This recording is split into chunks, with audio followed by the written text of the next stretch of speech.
Herkese merhaba. Umarım herkesin sağlığı ve huzuru yerindedir. Bu hafta hayatlarımızla ilgili 180 derece değişime başlıyoruz. Fadime Birel ben. Astroloji günlüğü olarak astrolojinin öngörülerini sizinle paylaşmaya çalışıyorum. Bu videoda 7-13 Haziran arasındaki gökyüzü transitlerinin burçlar etkilerini paylaşmaya çalışacağım. Bu haftanın en önemli konusu 10 Haziran 2021'de gerçekleşecek olan Güneş tutulması olacak. Bu Güneş tutulması 22 derece İkizler Burcu'nda gerçekleşecek. Kuzey ay düğümü de 10 derecede. İkizler Burcu'nun bütün dereceleri önümüzdeki 6 ay bunlardan etkilenecek. İkizler Burcu hayatındaki 180 derece değişimi tamamlamak zorunda kalacak. 26 Mayıs'taki ay tutulmasıyla birlikte bazı konuları hepimiz sonuçlandırdık. Şimdi hayatımızda 180 derece değişmesi gereken konuları başlatacağız.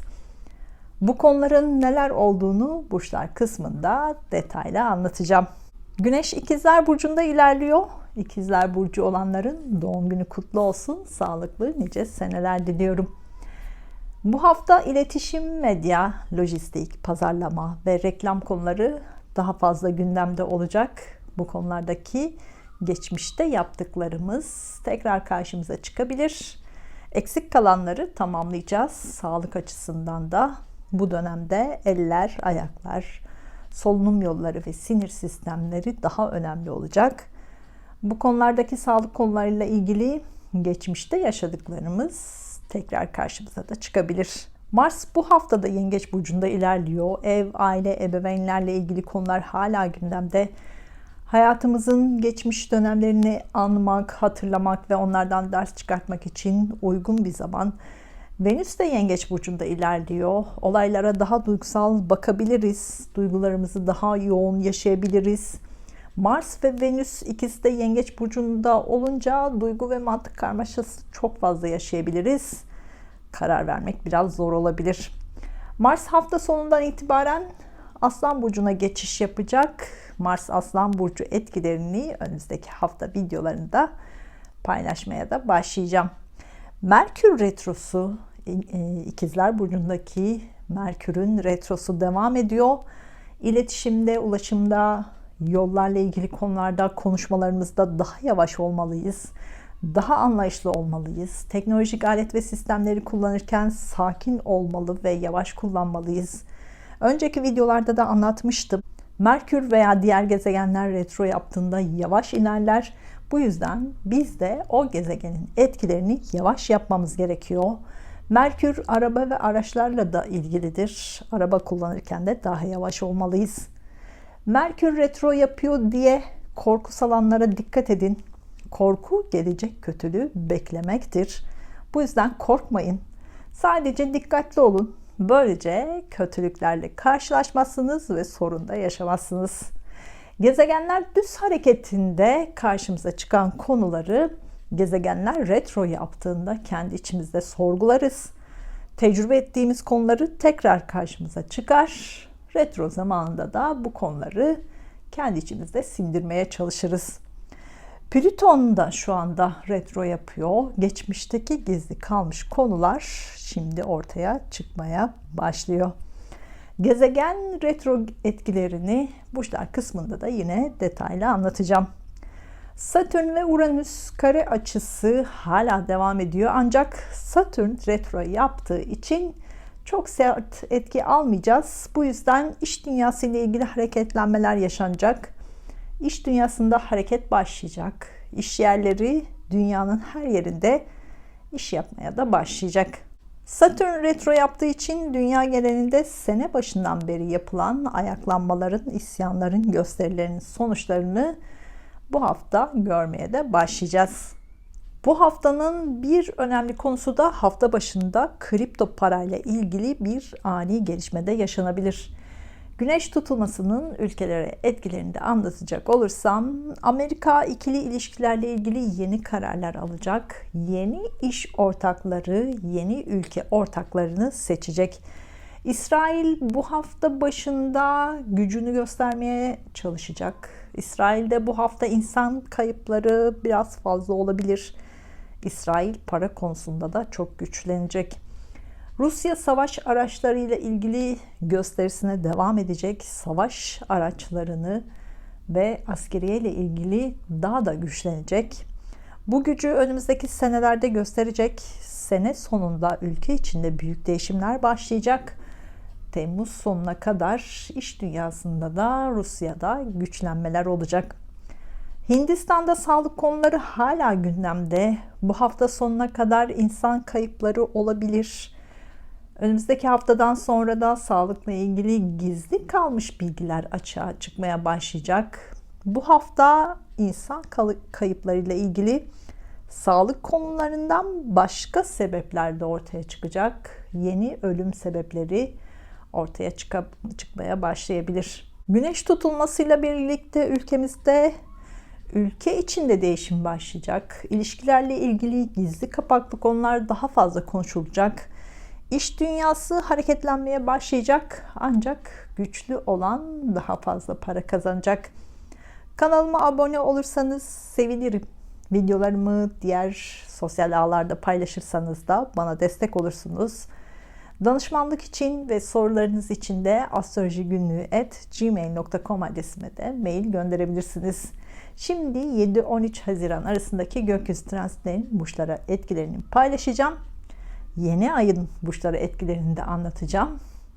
Burçlara dair dakikaları aşağıda açıklamalar kısmında yazacağım. Dakikalara tıklayarak burçlarınıza daha hızlı ilerleyebilirsiniz.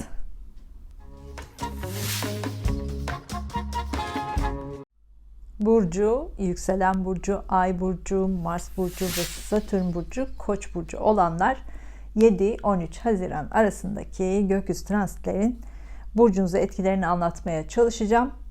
Bu videoyu İngilizce veya Türkçe olarak izleyebilirsiniz. 2 dilde yayınlayacağım. Diğer dillerde de altyazılı olarak izleyebilirsiniz. Bu haftanın en önemli konusu İkizler Burcu'nda gerçekleşecek olan Güneş tutulması olacak. Güneş tutulması hayatımızda büyük başlangıçların ilk başlangıcı olarak işaret eder. Siz bu haftadan sonra iletişim, medya, pazarlama, lojistikle ilgili konularda büyük adımlar atmaya başlayacaksınız. Bu sene sonuna kadar da bu adımları hızlandıracaksınız. Bu alanlarda bu hafta yapacağınız başlangıçlar sizin hayatınıza yenilikler de katmaya başlayacak. Medya, pazarlama, iletişim, lojistikle ilgili iş konularında başlangıçlar yapabilirsiniz. Eğitim konularında başlangıçlar yapabilirsiniz. Bu alanlarda işleriniz varsa bunları bir adım ileriye taşıyacak yeni fikirler de oluşturabilirsiniz. Başka alanlarda işleriniz varsa iletişim, medya, pazarlama, lojistikle ilgili büyük adımları bu işlerinize katabilirsiniz. Böylece işlerinizi geliştirmeye de başlayabilirsiniz. Bu haftayla birlikte bu konuda daha kolay hareket etmeye başlayacaksınız. Kardeşlerinizle, akrabalarınızla, komşularınızla olan ilişkinizde yeni başlangıçlar yapacaksınız. Yeni akrabalarınızla tanışmaya başlayacaksınız. Yeni komşularınızla tanışmaya başlayacaksınız. Önümüzdeki 6 ay bunları tecrübe edeceksiniz. Kardeşlerinizle ilgili, komşularınızla ilgili, akrabalarınızla ilgili yeni konularda sürekli karşınıza çıkmaya başlayacak. Bunları da muhakeme edeceksiniz. Bu konularda biraz da sınanacaksınız. Onların hayatındaki yenilikleri de göreceksiniz ve bunları da kabullenmeye çalışacaksınız. Bu hafta ebeveynlerinizle daha fazla vakit geçireceksiniz. Bazen gergin durumlarla da karşılaşabilirsiniz. Sabrınız sınanacak. Bunun olacağını düşünerek sabırlı olmalısınız. Bu hafta eşinizle ilişkinizde gergin durumlar da söz konusu olabilir. Sakin kalırsanız büyük sorun yaşamazsınız. Eşinizle ilgili konularda duygu ve mantık karmaşası yaşayacaksınız. Bu yüzden net kararlar bu hafta almayın bence. Bu hafta evinizle ilgili değişiklikleri de yapabilirsiniz. Evinizde dekorasyonla ilgili değişiklikler yapabilirsiniz. Bununla ilgili daha fazla para harcayabilirsiniz. Evinizin dekorasyonunda bu hafta biraz fazla para harcayabilirsiniz. Bu hafta mistik konularla ilgilenmek daha kolay olacak. Sezgileriniz çok kuvvetli olacak. Daha fazla rüya görebilirsiniz. Ruhsal olarak yoğun olacaksınız. Rüyalarınız size işaretler de verecek. Buna da dikkat edin.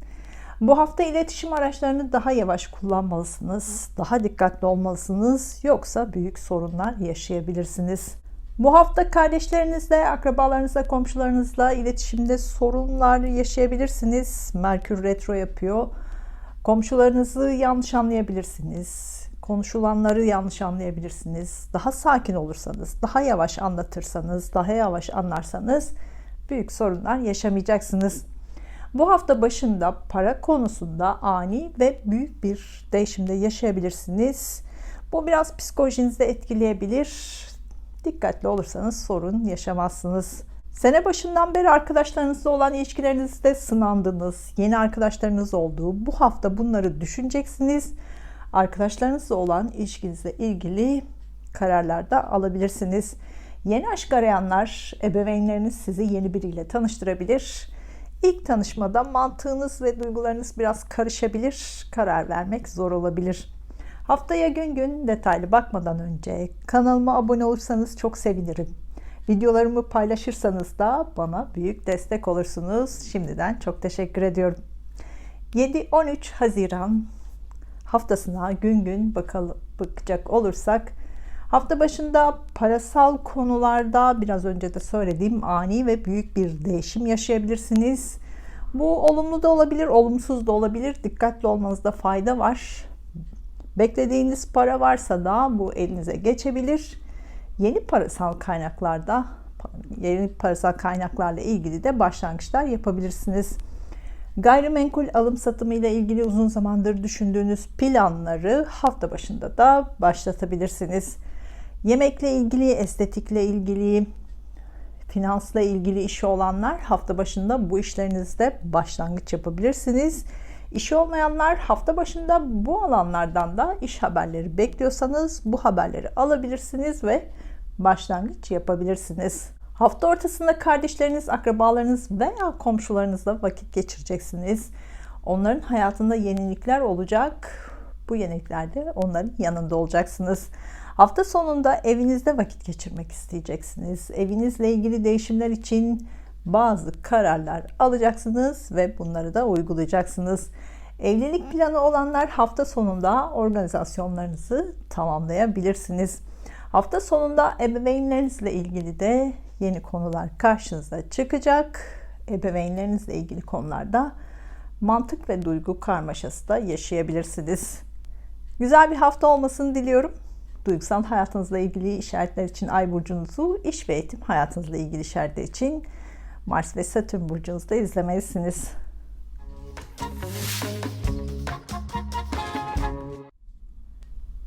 Burcu, yükselen burcu, Ay burcu, Mars burcu ve Satürn burcu, Boğa burcu olanlar 7-13 Haziran arasındaki gökyüzündeki transitlerin burcunuza etkilerini anlatmaya çalışacağım. Bu videoyu İngilizce veya Türkçe olarak izleyebilirsiniz. 2 video yayınlayacağım.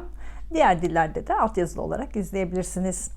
Bu haftanın en önemli konusu tabii ki İkizler Burcu'nda gerçekleşecek olan Güneş tutulması olacak. Bu hafta özellikle para konusunda büyük adımlar atmaya başlayacaksınız. Yeni bir yatırım için başlangıç olabilir. Eğitimle ilgileniyorsanız finansal konularda eğitim başlangıcı olabilir. Yemek sektörü veya medya ile bağlantılı işlerden para kazanmaya başlayabilirsiniz. Yemek sektörü ve kitaplarla ilgili konulardan para kazanmaya başlayabilirsiniz.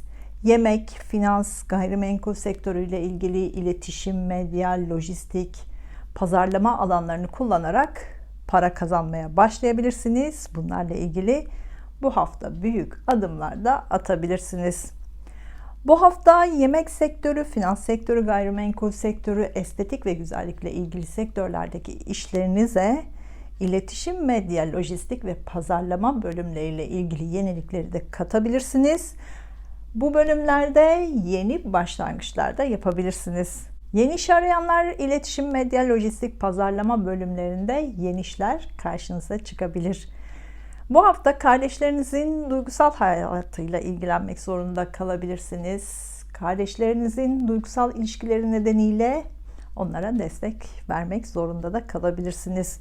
Sene başından beri işinizle ilgili yeni teknolojik alet ve sistemleri hayatınıza katmanız gerekiyordu. Bunları anladınız, umarım anladınız. Zaten son 2 senedir teknolojik aletlere daha fazla ilgi duymaya başlamışsınız. Teknolojik alet ve sistemleri daha pratik olarak kullanmaya başlamıştınız. Bu hafta bunlarla ilgili eksik kalmış konuları toparlamaya başlayacaksınız. Yeni aşk arayanlar, kardeşleriniz, komşularınız veya akrabalarınız sizi yeni biriyle tanıştırabilir. Duygu ve mantık karmaşası yaşayabilirsiniz. Bu başlangıç uzun sürecek bir ilişkinin başlangıcı olacak. Sene başından beri işinizle ilgili konularda ani değişimler yaşadınız. Şimdi bunu muhakeme etmeye başlayacaksınız. Gelişmeleri düşüneceksiniz. İşinizle ilgili daha yavaş kararlar alacaksınız. Eskiden yarım kalmış işle ilgili konuları da daha kolay toparlamaya başlayacaksınız. Kafanızdaki planları da, hayalleri de daha kolay uygulamaya başlayacaksınız. Bu hafta para konularında daha dikkatli olmalısınız. Banka işlemlerinizde daha sabırlı olmalısınız. Kullanacağınız teknolojik alet ve sistemleri de daha yavaş kullanmalısınız. Yoksa sorunlarla karşılaşabilirsiniz. Eğer bir yerlerden para bekliyorsanız beklediğiniz parayla ilgili görüşmeler yapabilirsiniz. Bu para elinize de geçebilir. Hafta başında sizinle ilgili ani bir gelişme olabilir. Özellikle duygusal olarak beklenmedik durumlarla karşılaşabilirsiniz. Eğitimle ilgili konularda eski konular karşınıza çıkacak. Bunlarla ilgili kararlar vermek isteyeceksiniz. Bu kararları da 19 Kasım'a kadar vereceksiniz. 19 Kasım'dan sonra zaten hayatınızda büyük ve köklü bir değişim başlayacak. Şimdiden buna dair hayallerinizi de kurmaya başlamalısınız bence. Bu hafta sosyal mecralarda, sosyal alanlarda yapacağınız işlerde şanslı olacaksınız. Sosyal mecralardan çok şey öğreneceksiniz. Haftaya gün gün detaylı bakmadan önce kanalıma abone olursanız çok sevinirim. Videolarımı paylaşırsanız da bana büyük destek sağlamış olursunuz. Şimdiden desteğiniz için çok teşekkür ediyorum. 7-13 Haziran haftasına gün gün bakacak olursak da hafta başında kendinizi güçlü hissedeceksiniz. İşinizle ilgili, eğitim hayatınızla ilgili konularda net kararlar alacaksınız ve uygulayacaksınız. Hafta başında hayatınızda ani ve büyük bir değişimde yaşayabilirsiniz. Bu hafta başını sürekli hatırlayacaksınız. İş görüşmeleri için hafta başında randevu verebilirsiniz. İş görüşmelerinde başarılı olacaksınız. Özellikle iş veya eğitim hayatınızla ilgili büyük bir adım da atabilirsiniz. Eğitimle ilgili konularda hafta başında büyük bir başarıyı da kazanabilirsiniz. Hafta ortasında parasal konularda olumlu gelişmelerle karşınıza çıkacak. İşle ilgili beklediğiniz paraların haberini alacaksınız. Para konusunda olumlu sonuçlar olacak. Yeni parasal kaynaklarla ilgili belki de yeni gelişmeler olacak. Yeni yatırım planlarınızı da hafta ortasında başlatabilirsiniz. Hafta sonunda kardeşlerinizle, akrabalarınızla, komşularınızla zaman geçirebilirsiniz. Bunun için planlar yapabilirsiniz. Onlarla ilgili yeni gelişmelerin haberini de hafta sonunda alabilirsiniz. Güzel bir hafta olmasını diliyorum. Duygusal hayatınızla ilgili işaretler için Ay burcunuzu, iş ve eğitim hayatınızla ilgili işaretler için Mars ve Satürn burcunuzu da izlemelisiniz.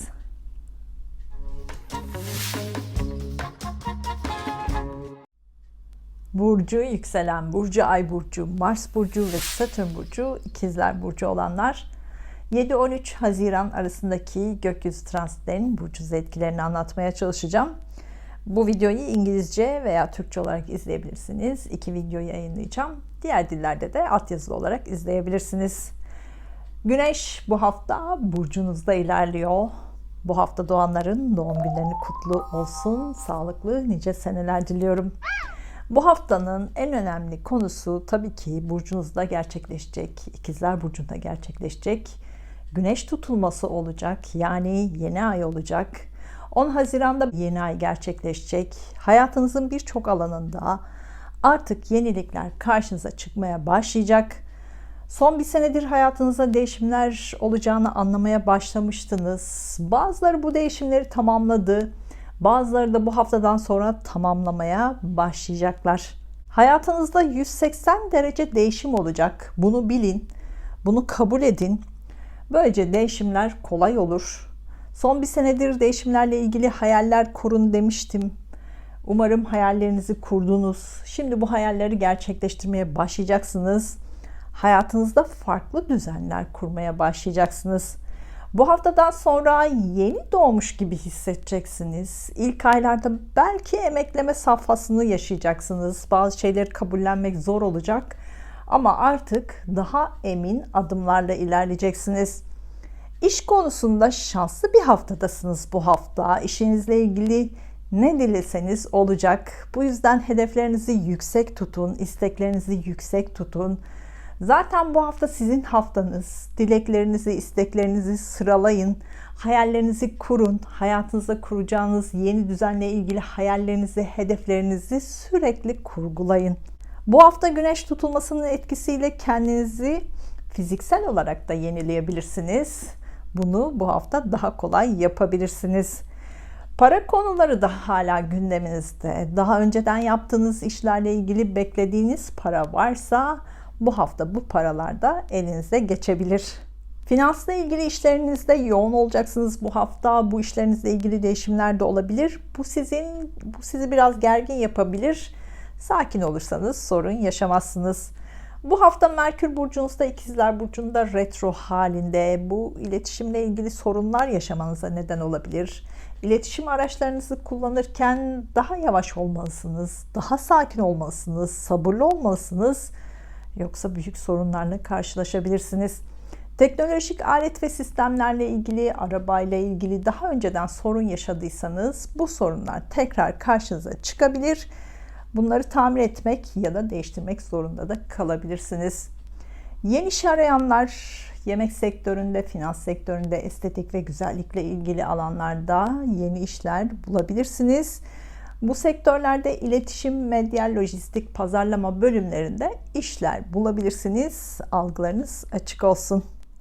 Bu hafta yeni yatırım konuları karşınıza çıkabilir. Gayrimenkul yatırımlarıyla ilgili de başlangıçları bu hafta çok rahat yapabilirsiniz. Eğitim hayatınızla ilgili sene başından beri karşınıza çıkan konuları bu hafta düşüneceksiniz. Bazı konuları toparlamaya çalışacaksınız. Ekim 2021 ortasına kadar eğitimle ilgili konuları düşüneceksiniz. Ekim ortasından itibaren de yeni bir eğitim hayatı başlayacak. Yurt dışında eğitim konusu gündeminizdeyse bununla ilgili hayallerinizde kurun. Ekim ortasına kadar bununla ilgili konuları düşünün. Ekim ortasından sonra daha kolay adımlar atacaksınız. Yurt dışı ile ilgili işleriniz varsa, sene başından beri bunlarla ilgili başlangıçlar yaptıysanız bu hafta bu işlerinizi toparlamaya da başlayacaksınız. İlişkinizle ilgili, evliliğinizle ilgili bu hafta yeni adımlar atacaksınız. Bu konular 6 ay gündeminizde olacak. Evlilik planlarınızı bu hafta tamamlayabilirsiniz. Organizasyonlarınızda ancak bazı teknik sorunlarla karşılaşabilirsiniz. Ancak evliliğiniz uzun sürecek bir evlilik olacak. Haftaya gün gün detaylı bakmadan önce kanalıma abone olursanız çok sevinirim. Videoları paylaşırsanız bana büyük destek olursunuz. Şimdiden desteğiniz için çok teşekkür ediyorum. 7-13 Haziran haftasına gün gün bakacak olursak da hafta başında enerjinizi yenilemek isteyeceksiniz. Duygusal olarak çok yoğun olacaksınız. Doğada zaman geçirebilir, yemek yapabilir, sanatsal aktivitelerde bulunabilirsiniz bu dönemde. Müzikle zaman geçirebilirsiniz. Enerjinizi toparlayacak konulara mutlaka odaklanmalısınız. Ani duygu değişimleri de yaşayabilirsiniz. Güneş tutulmasının etkisini çok hissedeceksiniz. Sanatla ilgilenenler hafta başında büyük bir başarı da kazanabilirsiniz. Sanatsal çalışmalarınızla ilgili teknolojik konularda yenilikler de yapabilirsiniz. Bu alanlarda teknolojik alet ve sistemleri de hayatınıza hafta başında katabilirsiniz. İçinizin daraldığını hissedeceksiniz. Bunu bilin. Enerjinizi kontrol etmeye çalışmalısınız. Hafta ortasında burcunuzda güneş tutulması olacak. Bu yeni ayın etkisiyle enerjiniz çok yüksek olacak. Duygusal olarak çok yoğun olacaksınız. Duygularınızı kontrol etmek bazen çok zor olacak. Ruhsal olarak derin duygular içinde de olacaksınız. Hayatınızda yeni bir kitap yazmaya başlayacaksınız. Bu kitabın sayfalarını 6 ay boyunca dolduracaksınız. Yeniliklerle dolu bir kitap olacak. Bu hafta ortasında kendinizi güçlü de hissedeceksiniz. Hafta ortasından sonra yeni aşk, yeni ev, yeni parasal kaynaklar, yeni çocuk, evlilik, yeni iş konuları gündemimize gelmeye başlayacak. Son aylarda sizi bunaltan konuları artık geride bırakacaksınız. Daha net olacaksınız. Daha kolay ilerlemeye de başlayacaksınız. Hafta sonunda parayla ilgili konular gündeme gelecek. Finansla ilgili işlerde güçlü olacaksınız. Para konusunda duygu ve mantık karmaşası da yaşayacaksınız. Yeni yatırım konularıyla ilgili başlangıçları da hafta sonunda yapabilirsiniz. Güzel bir hafta olmasını diliyorum. Duygusal hayatınızla ilgili işaretler için Ay burcunuzu, iş ve eğitim hayatınızla ilgili işaretler için Mars ve Satürn burcunuzda izlemelisiniz.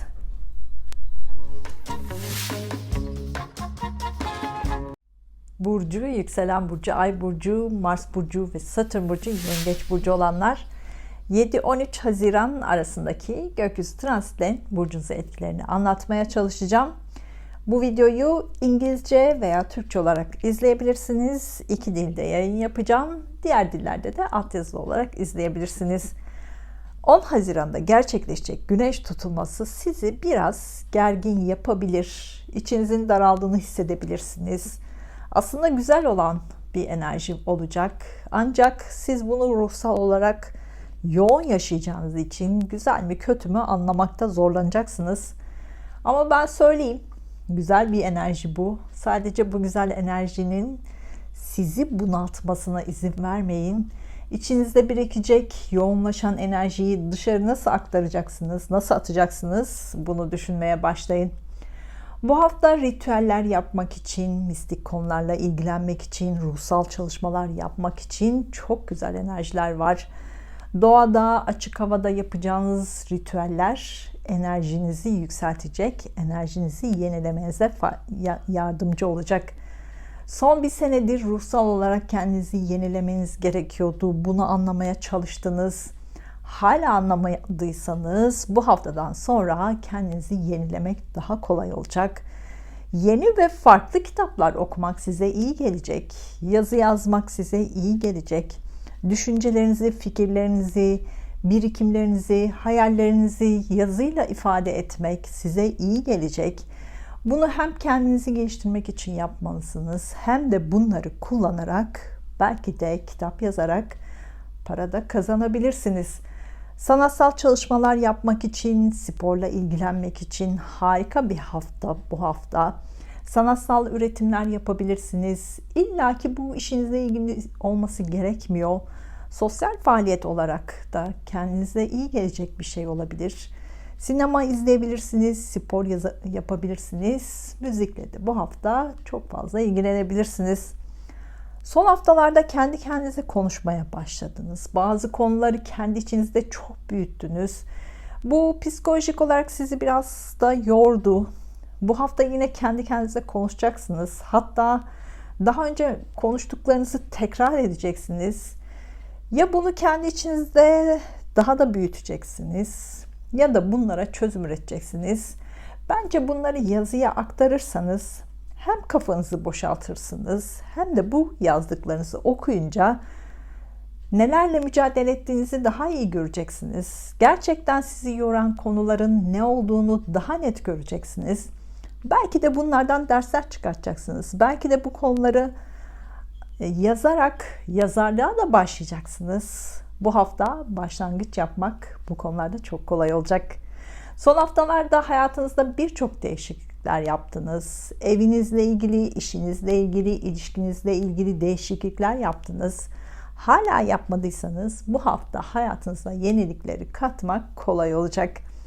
Estetik ve güzellikle ilgili planlarınız varsa bu hafta bunları daha kolay gerçekleştirebilirsiniz. Bu konularda biraz fazla harcamalar da yapabilirsiniz. Bu hafta iş konusunda güzel gelişmeler karşınıza çıkacak. İşle ilgili yeni başlangıçlar yapacaksınız. Temmuz ayında bu işlerden de daha fazla para kazanmaya başlayacaksınız. Yeni iş arayanlar bu hafta kesinlikle yeni iş bulabilirsiniz. Algılarınız açık olsun. Yeni başlayacağınız iş uzun sürecek bir iş olacak. Sene başından beri borç alacak konularıyla mücadele ettiniz. Bu hafta bunları muhakeme edeceksiniz. Eski borç konuları da tekrar karşınıza çıkabilir. Bunları ödemekte bu hafta biraz zorlanabilirsiniz. Eskiden yarım kalmış yatırım konuları da tekrar karşınıza çıkabilir. Bunları da bu hafta tamamlamaya çalışacaksınız. Bu hafta aşkta şanslı olacaksınız. Duygularınızı yoğun yaşayacaksınız. Duygularınızı paylaşmak daha kolay olacak. Yeni aşk arayanlar, yeni aşkı bulmak bu hafta kolay olacak. Algılarınız açık olsun, etrafınıza bakının. Duygusal ve romantik bir ortamda yeni biriyle tanışabilirsiniz. Biraz kafanız karışabilir. Mantık ve duygusallık karışacak. Çünkü Mars da Yengeç burcunda. Ancak ilerleyen zamanlarda her şey yoluna girecek. Haftaya gün gün detaylı bakmadan önce kanalıma abone olursanız çok sevinirim. Videolarımı paylaşırsanız bana destek olursunuz. Şimdiden destekleriniz için çok teşekkür ediyorum. 7-13 Haziran haftasına gün gün bakacak olursak, hafta başında sosyal alanlarda, sosyal mecralarda zaman geçireceksiniz. Bu alanlarda beklenmedik konularla karşılaşabilirsiniz. Bu olumlu da olabilir, olumsuz da olabilir. Büyük bir başarı da kazanabilirsiniz. Hafta başında teknolojik ortamlarda, e-ticaret gibi alanlarda işi olanlar büyük başarılar kazanabilirsiniz ya da büyük bir sorunla karşılaşabilirsiniz. Dikkatli olmalısınız. Hafta başında arkadaşlarınızla vakit geçirmek için de yine plan yapabilirsiniz. Hafta ortasında biraz gergin olacaksınız. Duygu ve mantık karmaşası içinde olacaksınız. Hafta ortasında 2 gün karar almak zor olabilir. Duygusal patlamalar yaşayabilirsiniz. Nefes alamadığınızı düşünebilirsiniz. Bunları bilirseniz, hazırlıklı da olursanız sorun yaşamadan hızlıca çözüm de üretebilirsiniz. Sanatsal çalışmalar yapanlar, psikoloji ile ilgili konularda çalışanlar, mistik konularla ilgilenenler, hafta ortasında yapacağınız işlerde başarılı olacaksınız. Bunlarla ilgili topluluk önünde de olabilirsiniz. Bu işlerle ilgili başlangıçlarda yapabilirsiniz. Hafta sonunda enerjiniz yüksek olacak. Duygularınız biraz karışık olacak. Bugünlerde karar almayın bence. Güçlü olacaksınız ancak kafanızda çok karışık olacak. Güzel bir hafta olmasını diliyorum. Duygusal hayatınızla ilgili işaretler için Ay burcunuzu, iş ve eğitim hayatınızla ilgili işaretler için de Mars ve Satürn burcunuzu izlemelisiniz.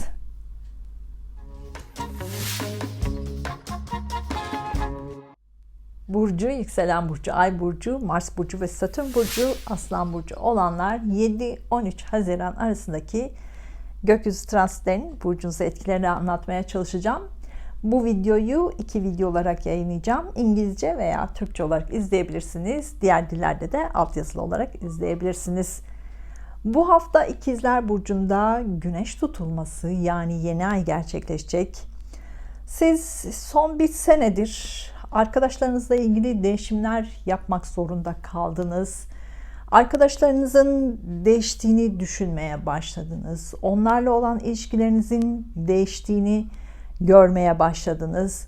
Eski arkadaşlarınızla olan ilişkilerinizi yenilemek zorunda kaldınız. Bu hafta bununla ilgili muhakemeler yapacaksınız.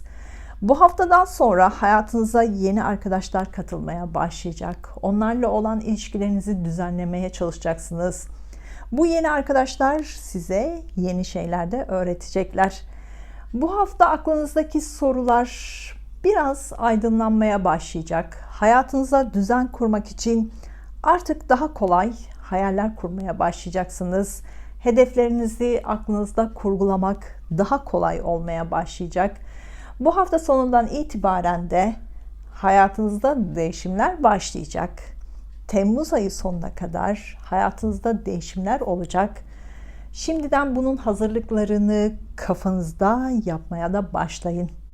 Son 2 senedir kafanızda çok fazla yaratıcı fikirler geliştirdiniz ama bunların çılgınca fikirler olduğunu da düşündünüz. Bu yüzden çok fazla gündeme getirmediniz belki. Bu çılgın fikirlerinizi gündeminize alabilirsiniz. Bununla ilgili çalışmalar yaparsanız önümüzdeki 5 sene başarılı olabilirsiniz. Özellikle yemekle ilgili, estetik ve güzellikle ilgili, finansla ilgili, gayrimenkul alanındaki çılgın fikirlerinizde başarılı olabilirsiniz. Hatta önümüzdeki hafta bunlarla ilgili başlangıçlar da yapabilirsiniz. Sanatla ilgilenenler, mistik konularla ilgilenenler, gizli gizemli konularla ilgilenenler bu hafta çok yoğun olacaksınız. Bu işlerle ilgili kitap, yazı, medya, pazarlama, lojistikle ilgili işlerde yeni başlangıçlar da yapabilirsiniz. Bu başlangıçlar size başarılar getirecek. Bu işlerden daha fazla para kazanacaksınız. İşi olmayanlar ve iş arayanlar bu alanlarda işler bulabilirsiniz. Mars ve Satürn burcu, Aslan burcu olanlar da bu alanlarda kesinlikle iş bulabilirsiniz. Önümüzdeki haftadan sonra başlangıç yaparsanız Temmuz sonuna kadar bu işlerle daha yoğun olacaksınız. Önümüzdeki haftadan sonra işinizle ilgili başlangıçlar yapacaksınız. Yeni bir işe başlayabilirsiniz. İşinizde departman değiştirebilirsiniz. İşten ayrılabilirsiniz. İşinizde büyük bir başarı da kazanabilirsiniz. Buna göre bu hafta planlarınızı yapın, hayallerinizi kurun. Böylece değişimin kontrolü elinizde olur. Çünkü Temmuz sonuna kadar çok yoğun olacaksınız. Plan yapmaya vaktiniz olmayacak. Karşınıza çıkan değişimlere mecbur kalacaksınız. Ruhsal olarak kendinizi yenileyeceğiniz bir hafta olacak. Duygu ve mantık karmaşası çok fazla yaşayacaksınız. Duygularınız çok karışık olacak. Bu yüzden duygusal ilişkinizle ilgili kararlarınızı bence bu hafta almayın. Sene başından beri hem özel ilişkiniz hem iş ilişkinizle ilgili hızlı konularla karşılaştınız, hızlı adımlar attınız. Bu durum bazen sizi gergin yaptı, aniden aldığınız kararlar oldu. Aniden evlilik kararı alıp uygulamış olabilirsiniz. Aniden boşanma kararı alıp uygulamış olabilirsiniz. Aniden yeni iş ortaklarıyla yeni işe başlamış olabilirsiniz. Aniden iş ortağınızdan ayrılmış olabilirsiniz. Bu haftadan sonra bu kararlarınızı sürekli sorgulayacaksınız. Aldığınız kararları düşüneceksiniz. Başlattığınız konuları düşüneceksiniz. Bunları düzenlemeye çalışacaksınız. Ekim 2021 ortasına kadar da bu konuları kafanızda da düzenleyeceksiniz. Ortamınızda da düzenleyeceksiniz. Çılgın projeleriniz varsa önümüzdeki 5 sene çılgın projelerinizi ve fikirlerinizi de kesinlikle gündeme alın. Çünkü bu fikirler sizin iş alanınızda farklı olmanızı sağlayacak. Çünkü bu iş fikirleri iş alanınızda büyük başarılar kazanmanızı sağlayacak ve farklı olmanızı sağlayacak ve başarılı olmanızı da sağlayacak. Bu hafta sosyal alanlardaki, sosyal mecralardaki işlerinizde çok kolay toparlayacaksınız. Bu konuda eski arkadaşlarınızdan da destek alabilirsiniz. Bu hafta kullanacağınız teknolojik alet ve sistemlerde bazı sorunlar yaşayabilirsiniz. Biraz daha yavaş kullanırsanız, daha sakin olursanız büyük sorunlar yaşamazsınız. Haftaya gün gün detaylı bakmadan önce kanalıma abone olursanız çok sevinirim. Videolarımı paylaşırsanız bana büyük destek sağlarsınız. Şimdiden bunun için çok teşekkür ediyorum. 7-13 Haziran haftasına gün gün bakacak olursak, haftanın başında işle ilgili çok yoğun olacaksınız. Başvurduğunuz işlerden belki de haber alabilirsiniz. Yeni bir işe de hafta başında başlayabilirsiniz. İşinizle ilgili ani ve büyük bir değişimle de karşılaşabilirsiniz. Eğitim hayatında olanlar eğitimle ilgili konularda hafta boyunca başarılı olacaksınız. Enerjiniz çok yüksek olacak. Uzun zamandır beklediğiniz haberleri de, eğitimle ilgili haberleri de alabilirsiniz. Yeni eğitim konularda belki karşınıza çıkabilir. Hafta ortasında sosyal alanlarda, sosyal mecralarda, teknolojik ortamlarda işi olanlar bu alanlarda büyük başlangıçlar yapabilirsiniz. Bu alanlarda uzun zamandır sürüncemede olan konuları da hafta ortasında çok kolay toparlayacaksınız. Hafta ortasında arkadaşlarınızla birlikte vakit de geçirebilirsiniz. Arkadaşlarınızın hayatıyla ilgili Bazı yeniliklerin haberlerini de alabilirsiniz. Yeni arkadaşlarla da tanışmaya başlayabilirsiniz. Hafta sonunda duygu ve mantık karmaşası çok fazla yaşayacaksınız. Ruhsal olarak zor bir hafta sonu 2 günü geçirebilirsiniz. Güzel bir hafta olmasını diliyorum. Duygusal hayatınızla ilgili işaretler için Ay burcunuzu, iş ve eğitim hayatınızla ilgili işaretler için Mars ve Satürn burcunuzu da izlemelisiniz.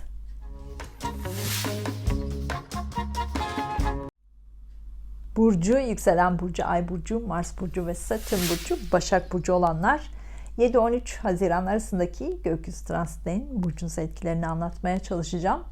Bu videoyu 2 video olarak yayınlayacağım. İngilizce veya Türkçe olarak izleyebilirsiniz. Diğer dillerde de altyazılı olarak izleyebilirsiniz. Bu hafta 10 Haziran'da Güneş tutulması yani yeni ay gerçekleşecek.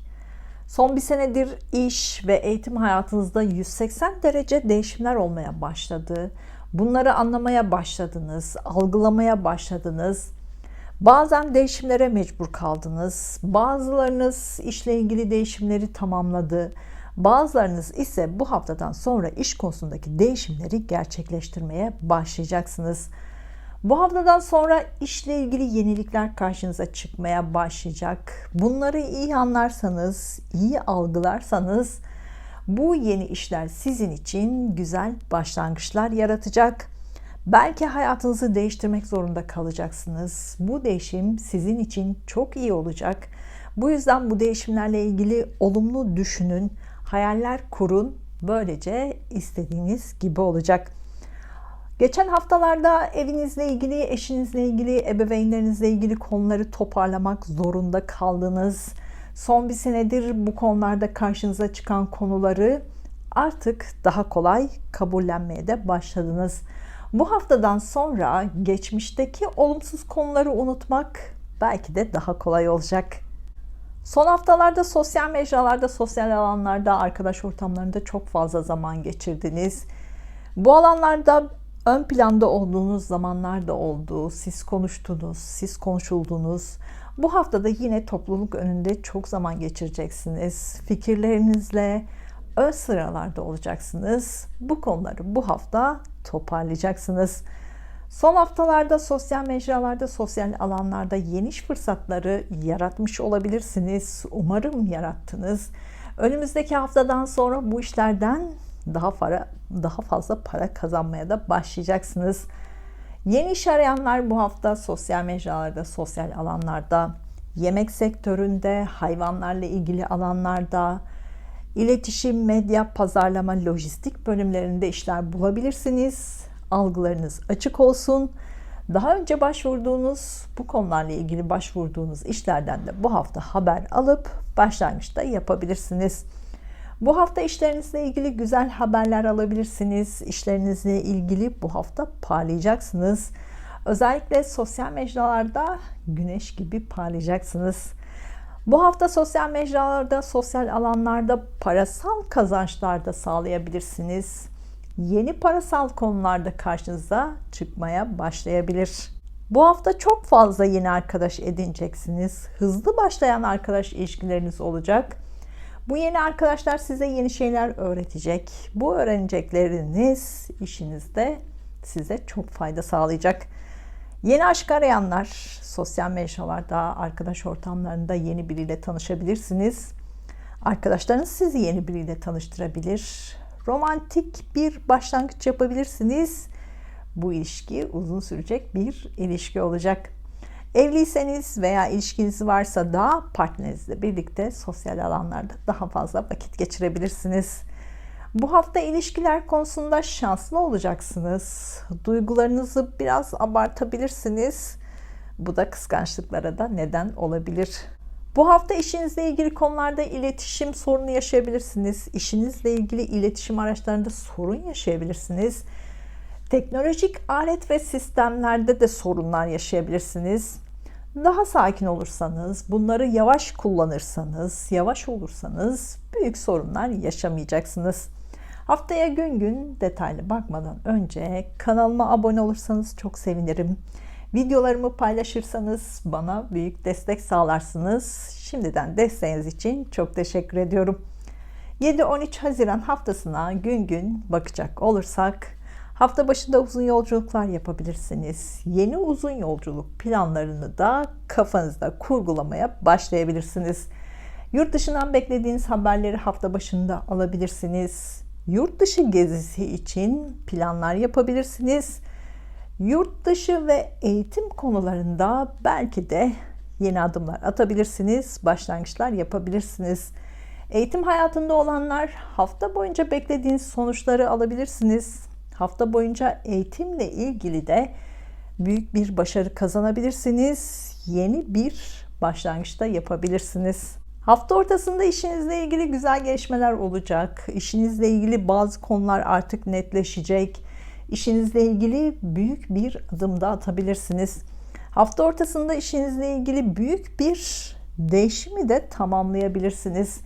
Hafta sonunda arkadaşlarınızla vakit geçirmek için plan yapabilirsiniz. Arkadaşlarınızla ilişkinizde duygu ve mantık karmaşası da yaşayabilirsiniz. Bu psikolojinizi etkileyebilir. Sakin kalırsanız büyük sorunlar yaşamazsınız. Güzel bir hafta olmasını diliyorum. Duygusal hayatınızla ilgili işaretler için Ay burcunuzu, iş ve eğitim hayatınızla ilgili işaretler için de Mars ve Satürn burcunuzu izlemelisiniz.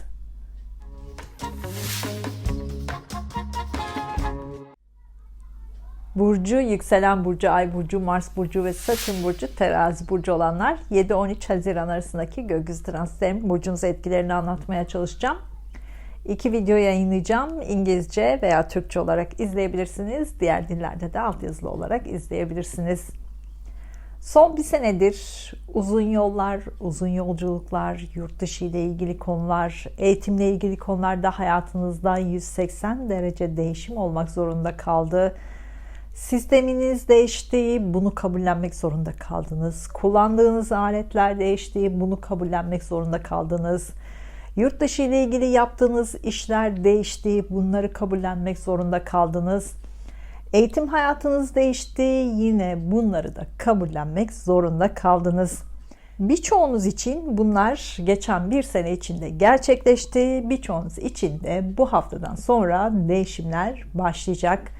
Yurt dışı ile ilgili, eğitimle ilgili, uzun yollarla ilgili, uzun yolculuklarla ilgili konularda değişimler başlayacak. Sisteminiz, kullandığınız aletler ve hayatınızda 180 derece değişim olacak. Bunu bilirseniz, farkında olursanız, değişimlere de karşı koymazsanız kolaylıkla ilerleyebilirsiniz. Son haftalarda işleriniz çok yoğundu. Bu haftada iş hayatınızdaki yoğun tempo devam ediyor.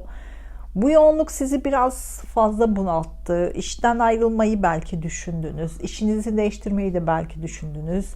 Eğer bu hafta işten ayrılırsanız yeni iş bulmanız biraz zor olacak. Biraz daha sabredin. Bu haftadan sonra iş konusunda daha sakin olmaya başlayacaksınız. Son aylarda işle ilgili sürekli sorunlarla karşılaştıysanız bu haftadan sonra buna çözüm üreteceksiniz. Hala yeni iş bulamadıysanız da 10 Temmuz haftasında artık daha rahat hareket edecek ve yeni iş bulmanız daha kolay olacak.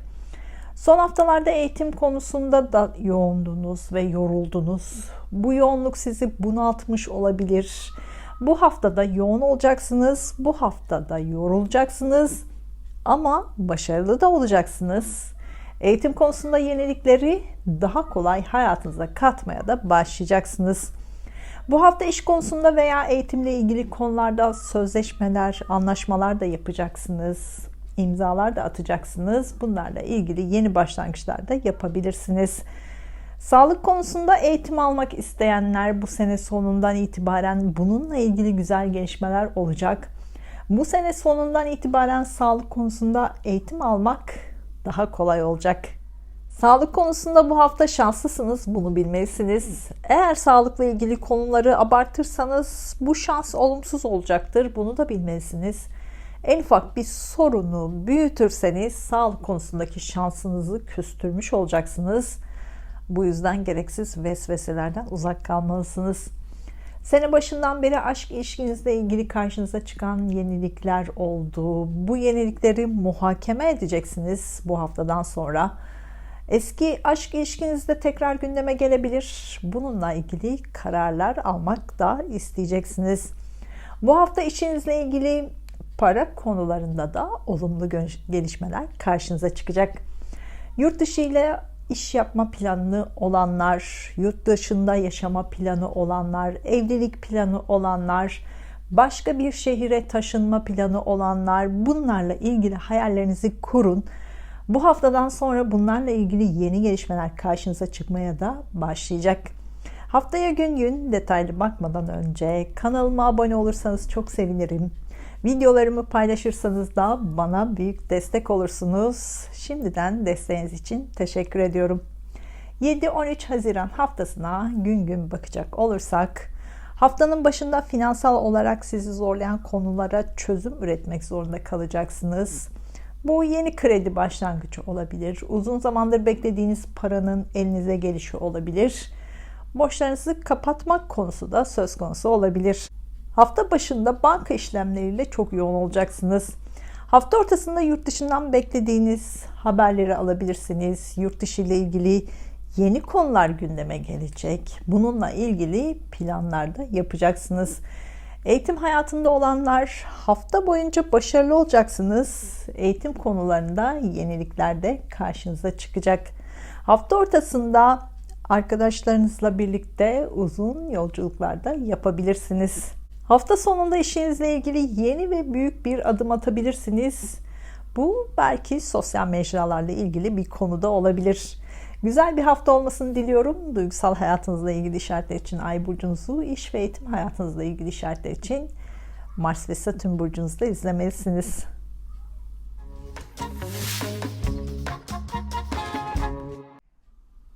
Burcu, yükselen burcu, ay burcu, Mars burcu ve Satürn burcu, Akrep burcu olanlar 7-13 Haziran arasındaki gökyüzü transitindeyim. Burcunuzun etkilerini anlatmaya çalışacağım.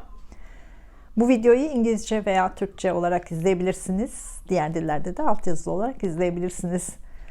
Son bir senedir borçlar, alacaklar, finans konuları sizi çok yordu. Bunlarla ilgili sürekli yeni konular karşınıza çıktı. Bunları anlamaya çalıştınız, bunları kabullenmeye çalıştınız, bunlara çözüm üretmeye çalıştınız. Bu yenilikleri artık kabullendiniz. Bu haftadan sonra borçlar, alacaklar, finans konularıyla ilgili yeni sistemler, yeni aletler, yeni kurallar karşınıza çıkacak. Banka işlemlerinizle ilgili yeni sistemler karşınıza çıkacak. Yeni konular karşınıza çıkacak. Bunları da hayatınıza katmaya başlayacaksınız. Eğitimle ilgilenenler bu hafta çok yoğun olacaksınız. Son haftalarda eğitim konularında odaklanmanız çok zor oldu. Bu hafta sonuna kadar da biraz yine odaklanmakta sorun yaşayacaksınız. Okuduklarınıza, yazdıklarınıza ve anlattıklarınıza daha fazla odaklanabilirseniz daha fazla başarılı olabilirsiniz. Yurt dışı ile bağlantısı olanlar, yurt dışı ile işi olanlar bu hafta bu konularda çok yoğun olacaksınız. Bu işlerinizden kazançlar da sağlayabilirsiniz. Bu alanlarda sizi bunaltan sorunlara da hızlı çözümler üreteceksiniz. Geçen haftalarla başlayan uzun yolculuk konuları bu haftada devam edecek. Uzun yolculuk planlarınızı da bu hafta tamamlayabilirsiniz.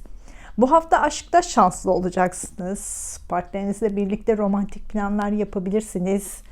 Duygusal paylaşımlar bu hafta daha fazla yapacaksınız. Yeni aşk arayanlar kesinlikle yeni aşkı bulabilirsiniz. Algılarınız açık olsun.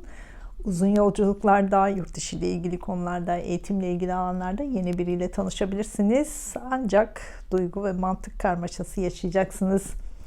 Bu hafta eşinizle birlikte de veya partnerinizle birlikte de uzun yolculuklar yapabilirsiniz.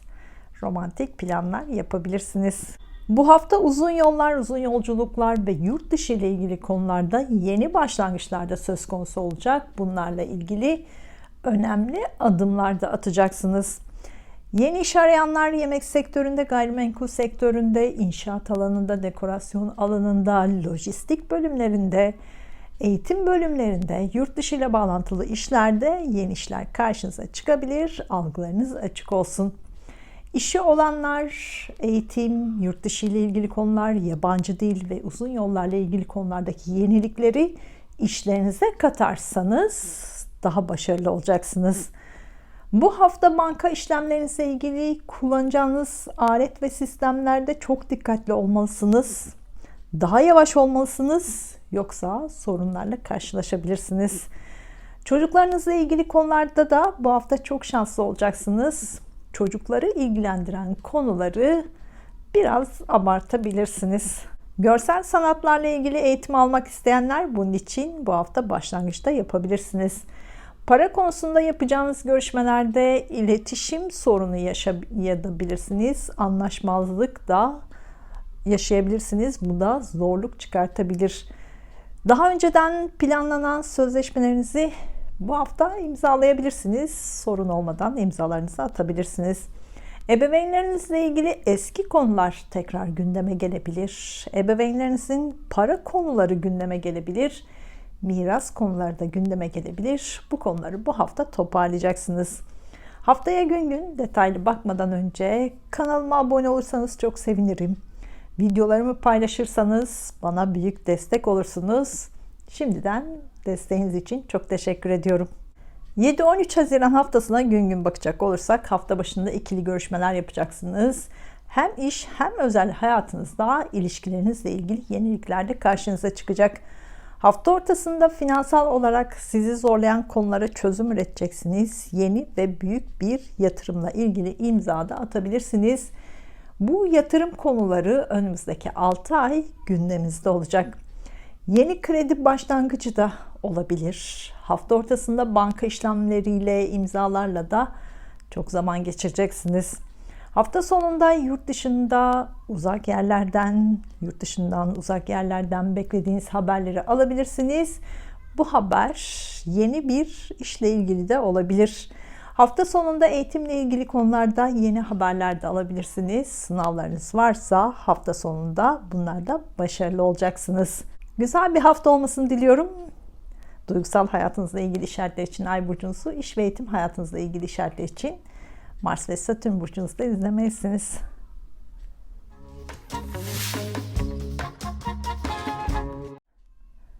Burcu, yükselen burcu, ay burcu, Mars burcu ve Satürn burcu, yay burcu olanlar 7-13 Haziran arasındaki gökyüzü transitlerinin burcunuz etkilerini anlatmaya çalışacağım. Bu videoyu İngilizce veya Türkçe olarak izleyebilirsiniz. Diğer dillerde de altyazılı olarak izleyebilirsiniz. Son bir senedir hayatınızdaki değişimleri anlamaya çalıştınız. Bu değişimleri gerçekleştirmeye çalıştınız. Bazılarınız bu değişimleri tamamladı. Geçen haftalardaki ay tutulmasıyla bazılarınızın hayatında bazı konular derlendi, toparlandı, sonuçlandı. Bunlardan sonuçlar çıkartıldı. Hayatında değişim yapmayanlarsa bu haftadan sonra hayatınızda köklü değişimler yapmaya başlayacaksınız. Tutulmalar 2 burç aksında 2 seneye yakın devam eder. Haziran 2020'de başlayan ve İkizler Burcu, Yay Burcu aksında devam edecek olan tutulmalar Haziran 2022'ye kadar devam edecek. Bu yüzden hayatınıza düzen katmak için Haziran 2022'ye kadar vaktiniz var. Doğum haritanızdaki açılara göre bunun zamanı da belli olur zaten. Son bir senedir değişimin ayak seslerini duymaya başladınız zaten. Bu değişiklikleri yapmadıysanız evren sizi hala buna zorluyor diyebilirim. Evinizle ilgili, eşinizle ilgili, bütün yaşantınızla ilgili değişimler için sürekli hayaller kurun. Bunların gerçekleşeceği zamanı da bekleyin. Son haftalarda ilişkilerinizle ilgili konular sürekli gündemimizdeydi. Hem iş hem özel ilişkinizde çok yoruldunuz. İlişkilerinizi sürekli muhakeme ettiniz. Zaten son bir senedir çelişkiler içinde kaldınız. Gitmek istediniz, gidemediniz. Kalmak istediniz, kalamadınız. Bitirmek istediniz, bir sebep bulamadınız. Hem kendinizi anlamaya çalıştınız, hem karşınızdakini anlamaya çalıştınız. Son haftalarda bunları çok düşündünüz. Bazı kararlar aldınız. Bu kararları da belki uyguladınız. Bu haftadan sonra ilişkilerinizde yeni bir dönem başlayacak. Evlilik planınızı uygulayacaksınız. Ortaklık planınızı uygulayacaksınız. Evliliğinizi veya ilişkinizi de belki bitirebilirsiniz. Bunlarla ilgili yeniliklerle karşılaşacaksınız. Bu haftaki güneş tutulması ilişkilerinizi düzenlemenizle ilgili başlangıçları işaret ediyor. 6 ay bunları tecrübe edeceksiniz. Son haftalarda banka işlemleriyle çok yoğundunuz. Borçlarınız, alacaklarınız sizi biraz bunalttı. Bu hafta sonuna kadar da bu konularla ilgileneceksiniz. Yeni bir yatırımla ilgili kredi konusu olabilir. Ev almayla ilgili kredi konusu olabilir. Borçlarınızı ödemek için yeni bir kredi çekme olabilir. Yeni bir işle ilgili kredi olabilir. Banka işlemleriniz de daha fazla olacak bu hafta. Bu bazen sizi bunaltabilir. Buna da hazırlıklı olmalısınız. Bu hafta bunlarla ilgili yeni başlangıçlar da yapacaksınız. Bu hafta işlerinizle ilgili sözleşmeler de yapabilirsiniz. Yeni işlerle ilgili imzalar da atabilirsiniz. Evlilik planı olanlar organizasyonlarınızı bu hafta yapabilirsiniz. Ancak organizasyonlarınızda bazı teknik sorunlarla karşılaşabilirsiniz. Bunun bilincinde olursanız daha sakin kalabilirsiniz. Hukuksal işlemleriniz varsa hukuksal konularla ilgili sonuçları da bu hafta alabilirsiniz. Ev almak, ev satmak, başka ülkeye taşınmak, başka şehre taşınmakla ilgili planlarınızı bu hafta tamamlayabilirsiniz. Yeni bir hayata başlayabilirsiniz. Bu hafta eviniz, aileniz, ebeveynleriniz ve eşiniz konusunda şanslı bir hafta olacak. Duygusallığı biraz abartabilirsiniz. Haftaya gün gün detaylı bakmadan önce kanalıma abone olursanız çok sevinirim. Videolarımı paylaşırsanız bana destek vermiş olursunuz. Şimdiden desteğiniz için çok teşekkür ediyorum. 7-13 Haziran haftasına gün gün bakacak olursak hafta başında sizin veya çevrenizdekilerin sağlık konularıyla ilgili ani değişimler yaşayabilirsiniz. Bununla ilgili dikkatli olmalısınız. Boyun, boğaz, ses telleri konusunda daha dikkatli olmalısınız. Hafta ortasında hem iş hem özel ilişkinizde başlangıçlar yaşayacaksınız. İkili görüşmeler çok fazla yapacaksınız. Yeni ortaklık konularında gündeme gelebilir. Yeni ilişki başlangıcı da gündeme gelebilir.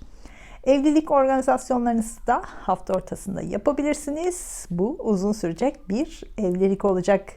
Hafta ortasında ilişkilerinizle ilgili büyük bir yeniliğe de adım atacaksınız. Bu özel ilişkinizde olabilir, işle ilgili ilişkinizde olabilir. Hafta sonunda finans konularıyla ilgileneceksiniz. Banka işlemleriyle yoğun olacaksınız. Finansla ilgili yeni konular karşınıza çıkmaya başlayacak. Güzel bir hafta olmasını diliyorum. Duygusal hayatınızla ilgili işaretler için Ay burcunuzu, iş ve eğitim hayatınızla ilgili işaretler için Mars ve Satürn burcunuzda izlemelisiniz.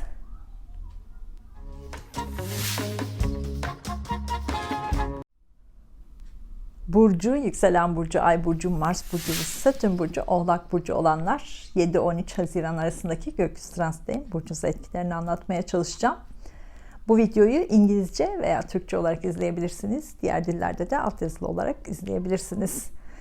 Son haftalarda ilişkiler konusu sizi biraz yordu. Bu hafta sonuna kadar da ilişkiler konusu gündeminizde olacak. Hem iş ilişkinizde, hem aile ilişkinizde, hem aşk ilişkinizde, hem de özel ilişkinizde dengeleri sağlamaya çalışacaksınız. Son aylardaki konuları bu hafta toparlamaya çalışacaksınız. Konuşmalar yapacaksınız, anlatmaya çalışacaksınız, anlamaya çalışacaksınız. Ama sonuçta da bence başarılı olacaksınız. Bu hafta ilişkilerinizle ilgili iletişimde çok yoğun olacaksınız. Bu hafta ilişkiler konusunda mantık ve duygusallık çok fazla karışacak. Ama önümüzdeki haftadan sonra ilişkilerde daha duygusal olacaksınız. Bu haftayı da sabırla ve sakinle geçirirseniz artık sorun kalmayacak. Yeni aşk arayanlar bu hafta aşkı bulmak kolay olacak. Yeter ki algılarınızı açın, çakralarınızı açın. Her ne kadar mantık ve duygusallık karmaşası olsa da İlişkiye dair kararları sonraya bırakın. Bu hafta duygularınızı öne çıkartın. Evlilik planı olanlar bu hafta organizasyonlarınızı yapabilirsiniz. Yeni bir hayata başlayabilirsiniz. Yeni bir düzende başlangıç yapabilirsiniz. Son haftalarda yeni ev, yeni bir hayat, evinizde büyük değişiklikler, ev almak, ev satmak, evde büyük tadilatlar yapmak konularıyla ilgilendiniz. Bu hafta sonuna kadar da bunları toparlayacaksınız. Ya da bu ayın sonunda burcunuzda gerçekleşecek dolunay zamanında da hayatınızdaki değişimleri toparlayabilirsiniz. Son haftalarda sağlık konuları gündemimizdeydi. Bu haftada sağlık konuları gündemimizde olacak. Özellikle eller, kollar, solunum yolları, sinir sistemleriyle ilgili sağlık konularında yeni gelişmeler karşınıza çıkabilir. Bu haftaki güneş tutulması sizi sağlık konularında etkileyecek. Önümüzdeki 6 ay sağlık konusunda belki yeni araştırmalar yapacaksınız. Karşınıza yeni konular çıkacak. Bunları tecrübe edeceksiniz. Sağlıkla ilgili kitaplar okumaya başlayacaksınız. Belki farklı kitaplar okumaya başlayacaksınız. Sağlık alanında yeni eğitim almaya da başlayabilirsiniz. Sene başından beri para konuları gündemimizdeydi. Yeni yatırım konuları gündemimizdeydi. Bunlarla ilgili başlangıçlar yaptınız. Bu hafta bunları muhakeme edeceksiniz. Yenilik katmadan var olan sistemle ilerlerseniz daha kolay ilerlersiniz. Yeni iş arayanlar inşaat sektöründe, hukuk sektöründe, dekorasyon sektöründe, ilişkilerle ilgili bölümlerde yeni işler karşınıza çıkabilir. Bunları değerlendirebilirsiniz. Bu hafta evinizle ilgili değişiklikler yapmak için uygun bir zaman. Ev taşıyabilirsiniz, evinizde büyük tadilatlar yapabilirsiniz. Evinizle ilgili büyük bir yeniliğe de başlayabilirsiniz. Bu hafta kardeşlerinizle, akrabalarınızla daha fazla zaman geçireceksiniz. Birlikte duygusal zamanlar geçireceksiniz. Duygularınızı biraz abartabilirsiniz. Haftaya gün gün detaylı bakmadan önce kanalıma abone olursanız çok sevinirim. Videolarımı paylaşırsanız bana destek olursunuz. Şimdiden desteğiniz için çok teşekkür ediyorum. 7-13 Haziran haftasına gün gün bakacak olursak hafta başında aşk ilişkinizde ciddi kararlar alacaksınız. Bu evlilik kararı olabilir. İlişkinizde sorunlar varsa belki bitiş kararı da olabilir. Aşk ilişkinizle ilgili ani bir durumda karşınıza çıkabilir. Bu da ani kararlar almanıza neden olabilir. Biraz fazla inatlaşmalar da söz konusu olacak. Hafta başında çocuklarınızı ilgilendiren konularda ani değişimler de söz konusu olabilir. Onlarla ilgili ani kararlar alabilirsiniz. Çocuklar veya çocuklarınızı ilgilendiren konularda yenilikler de karşınıza çıkacak. Sanatsal çalışmalar yapıyorsanız hafta başında topluluk önünde bunlarla ilgili başarılar kazanabilirsiniz. Hafta ortasında sağlık sektöründen, hizmet sektöründen, kamu sektöründen iş başvurularınıza cevap bekliyorsanız hafta ortasında bu cevapları alabilirsiniz. Bu alanlarda işi olanlar hafta başının ortasında büyük bir başarıyı da kazanabilirsiniz.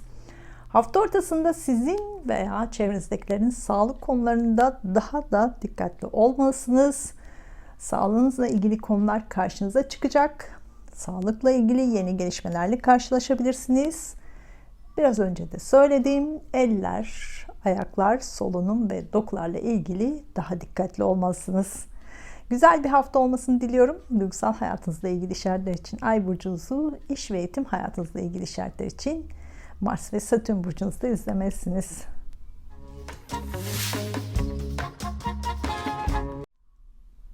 Burcu, yükselen burcu, ay burcu, Mars burcu ve Satürn burcu, Kova burcu olanlar 7-13 Haziran arasındaki gökyüzü transitlerinin burcunuz etkilerini anlatmaya çalışacağım. Bu videoyu İngilizce veya Türkçe olarak izleyebilirsiniz. Diğer dillerde de altyazılı olarak izleyebilirsiniz. Bu hafta 10 Haziran'da güneş tutulması olacak. Siz de aşkta tutulacaksınız. Son bir senedir bazılarınız için aşk ilişkinizle ilgili yenilikler karşınıza çıktı. Aşk ve duygular konusundaki fikirleriniz değişti. Aşk ilişkinizle ilgili fikirleriniz değişti.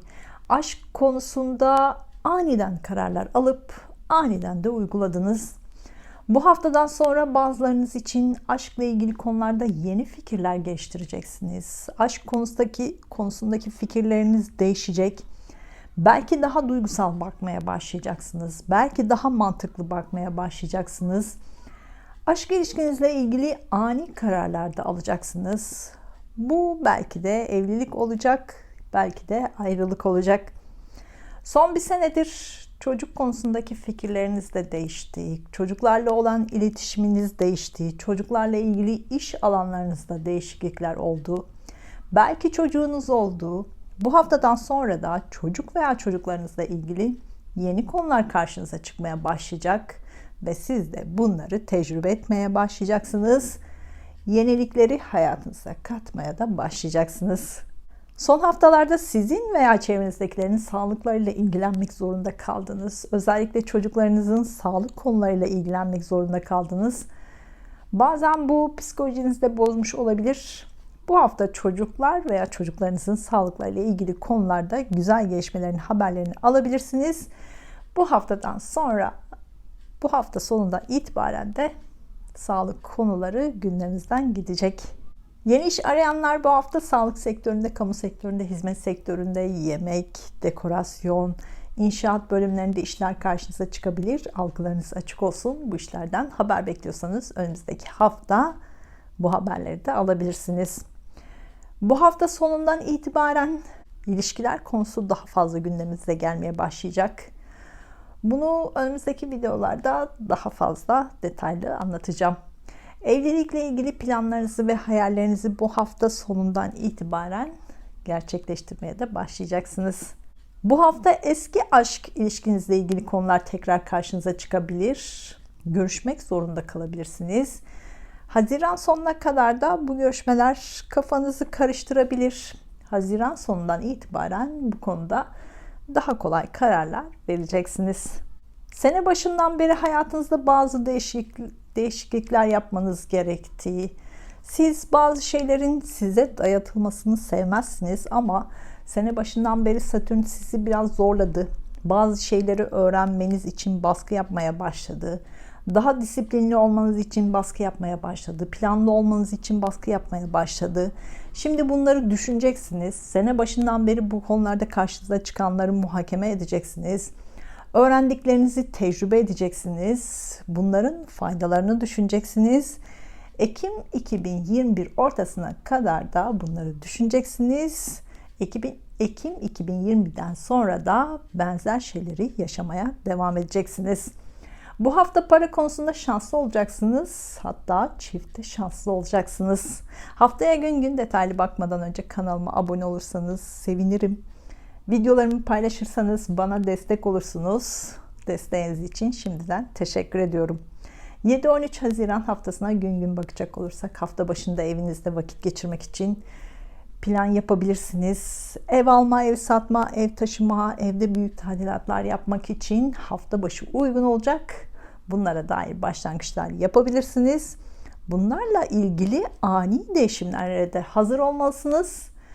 Beklenmedik ve büyük bir değişim yaşayabilirsiniz. Hafta başında ebeveynlerinizle ilgili de yeni konular karşınıza çıkacak. Bu yeni konular 6 ay gündeminizde olacak. Evlilik organizasyonlarınızda hafta boyunca tamamlayabilirsiniz. Yeni bir hayata başlayabilirsiniz.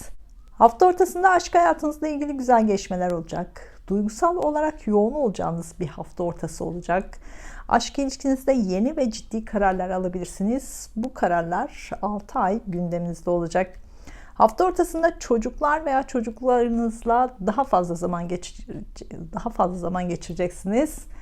Çocuklar veya çocuklarınızla ilgili yenilikler karşınıza çıkacak. Bu yenilikler 6 ay gündeminizde olacak. Çocuklarla ilgili iş yapıyorsanız bu işlerinizde yeni başlangıçları da hafta ortasında yapabilirsiniz.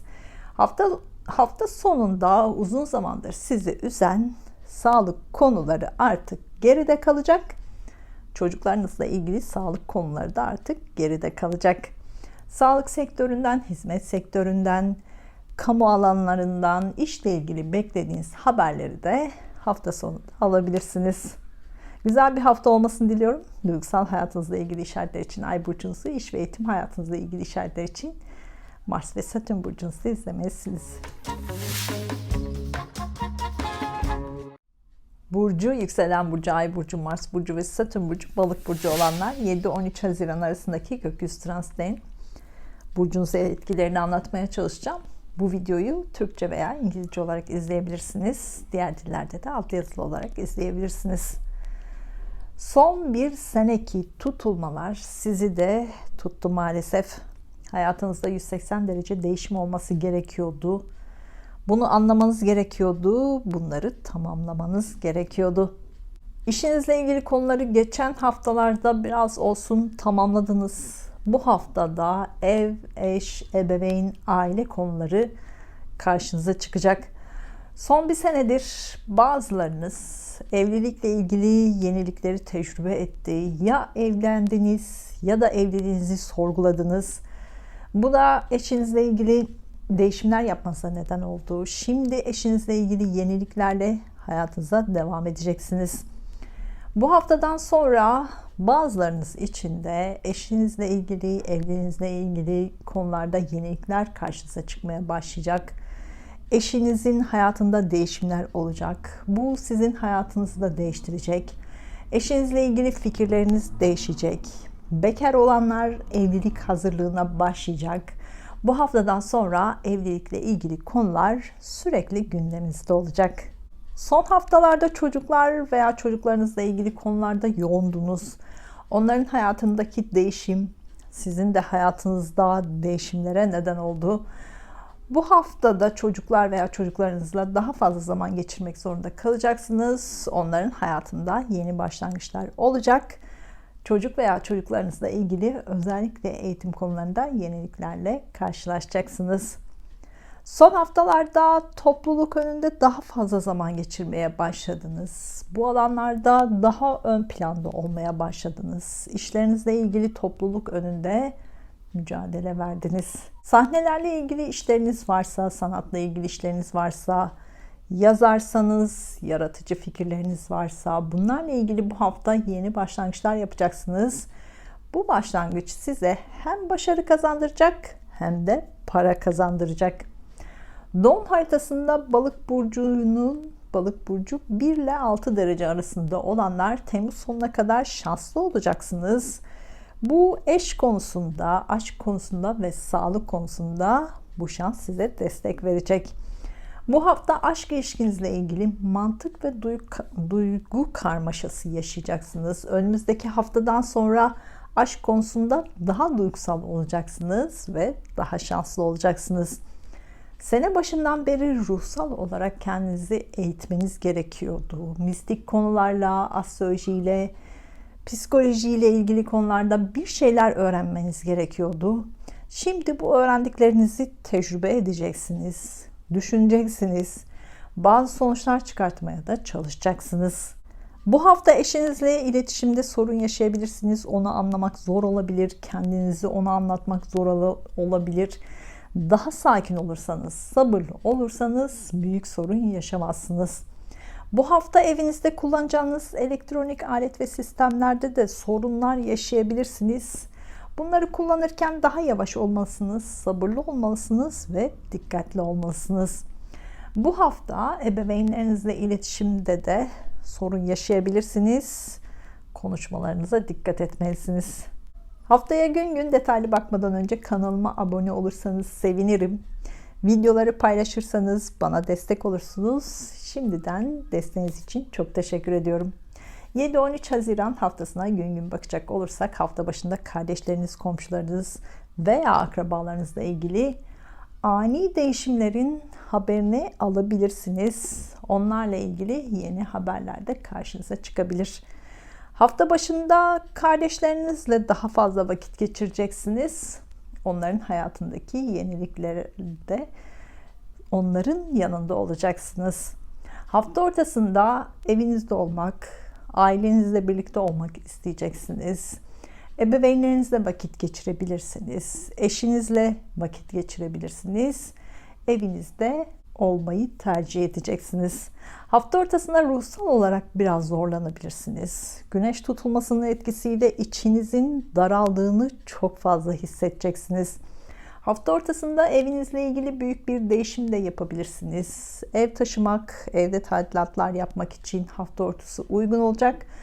Bunlarla ilgili yeni gelişmeler de karşınıza çıkacak. Hafta sonunda aşk ilişkinizle ilgili yeni kararlar alacaksınız. Yeni bir aşk başlangıcı da olabilir. Aşk ilişkinizle ilgili ciddi bir karar da olabilir. Bu konular 6 ay gündeminizde olacak. Güzel bir hafta olmasını diliyorum. Duygusal hayatınızla ilgili işaretler için Ay burcunuzu, iş ve eğitim hayatınızla ilgili işaretler için Mars ve Satürn burcunuzda izlemelisiniz.